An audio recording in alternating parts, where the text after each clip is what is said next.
ከክፉ መጠጋትና ጠንቁ ዛውማታላጂ ማለት በ18ኛው ክፍለ ዘመን ይነገር የነበረ በአስማታዊ የምልክት ጨዋታ ሰዎችን እያሳቀ ለመናፍስቶች ሁለገብ አያያዝ በማመቻቸት ገሃዳዊ ሊታመኑ የማይችሉ ድርጊቶችን በማሳየት የሰዎችን ቀልብና ስነ ልቦና ተቆጣጥሮ ለመያዝ የሚረዳ ዘዴ ነው።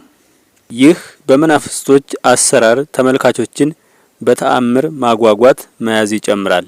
መልካም ሰው ከልቡ መልካም መዝገብ መልካም ነገርን ያወጣል። ክፉ ሰው ከክፉ መዝገብ ክፉ ነገርን ያወጣል። ማቴዎስ 12:35 አይነ ስውሩ ደብተራና መሪው ይህ አይነ ስውር ደብተራ ሰውዬ እንግዳ ሆኖ ወደኛ ቤት ከመጣ ጀምሮ ቀን ቀን የምመራው እኔ ነኝ። ሌሊት ግን አብዛኛውን ቀን ደክሞኝ ስለምውል ሲቀሰቅሰኝ ቶሎ አልነሳለትም ነበር። ስለዚህ እኔን ሳይጠብቅ ዱላውን ይዞ ከ4 ኪሎ ሜትር በላይ የሚሆን የእግር የጨለማ ጉዞ በመጓዝ የፈለገበት ደብር በመሄድ ያገለግላል። ታዲያ እኔም እንዴት አይነ ስውሩ ሆኖ ይህን ያህል የእግር ጉዞ ተጉዞ ቤተክርስቲያን ደረሰ እያልኩ ራሴን እጠይቅ ነበር።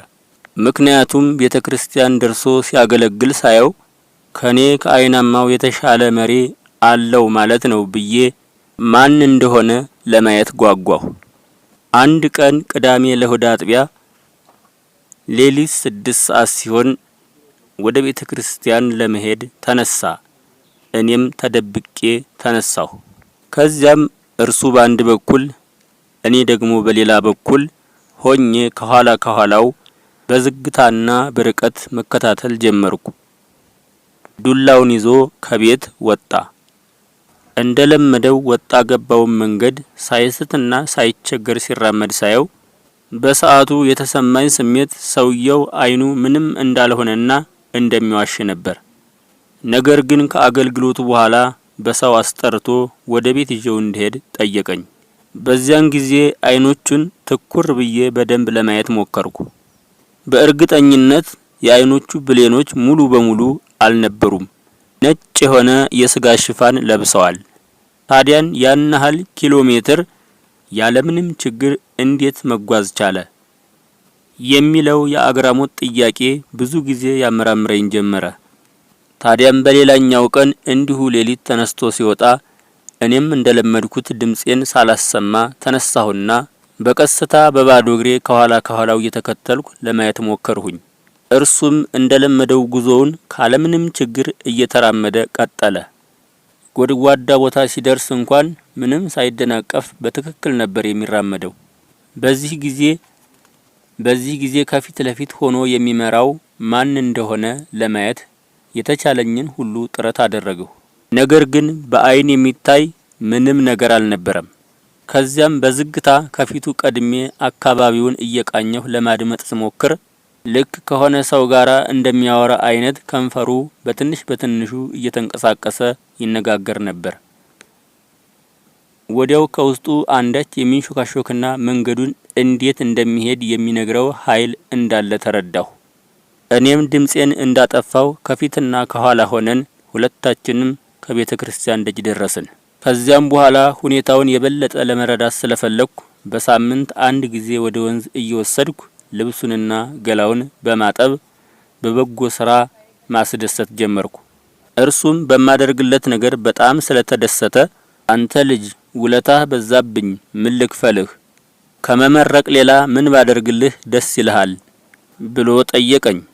የኔም ዓላማ ሚስጥሩን ለማወቅ ስለሆነ እስቲ ስለ መናፍስቶች ጥበብ ካለህ ንገረኝ አልኩት። ይህን ሐሳብ በማንሳቴ እጅግ በጣም ደስ ተሰኝቶ ወዲያውኑ ጨዋታችንን ጀመርን። እርሱም ቀጠለና እኔ አለ ጸረ ጴጥሮስ ከሚባል ከስውራኑ ኃይል አንዱ የሆነውን መንፈስ ተዋርሻለሁ። መንገድ የሚመራይ ባጣ እንኳ ውሰደኝ ያልኩበት ቦታ ምንም ሳልቸገር ይወስደኛል። ይህም በመቀጠል ሌሊትም ቀንም ነው የሚመራህ ብዬ ጥያቄን አቀረብሁለት።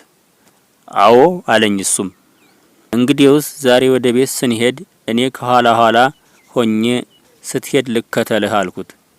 እርሱም እሺ ታዲያ አደራ ለማንም እንዳትናገር፣ ይህን ሚስጥር የነገርኩህ በጣም ታማኝ ሰው ስለሆንክ ነው አለኝና ወዲያው የሆነ ነገር እያለ ከንፈሩ ብቻ እየተንቀሳቀሰ ጉዞ ጀመርን። በአይኔ እያየሁት ወጣ ገባውን ስፍራ፣ ውሃ የቀደደውን ቦይ፣ ጎርባጣ መሬት እንኳን ሳያደናቅፈውና አቅጣጫ ሳይቀይር መንገዱን ይዞ ቤት ደረስን። እኔም ባየሁት ሁሉ እጅግ እየተገረምኩ አደነቅኩት። የበለጠም ሚስጥሩን ለማወቅ በጣም ቀረብኩት። ይሁን እንጂ ሰውየው ነገሮችን ቶሎ ግልጽ አድርጎ ለመናገር አልፈለገም። ነገረ ስራው የሆነ ሹክክ ያለ አጎንባሽ ቢጤ ነው። ይህ ሰው የውዳሴ ማርያምን ዜማ ያስተምረኝ ስለነበረ አንድ ቀን ዜማውን ከጨረስን በኋላ ዛሬ ከኔ ጋራ እደር አለኝ። ከዚህ በፊት አብረን በምናድርበት ሰዓት ብዙ ጊዜ ይቃዥ ስለነበር ለኔ አብሮ ማደሩ ብዙም አልተመቸኝም።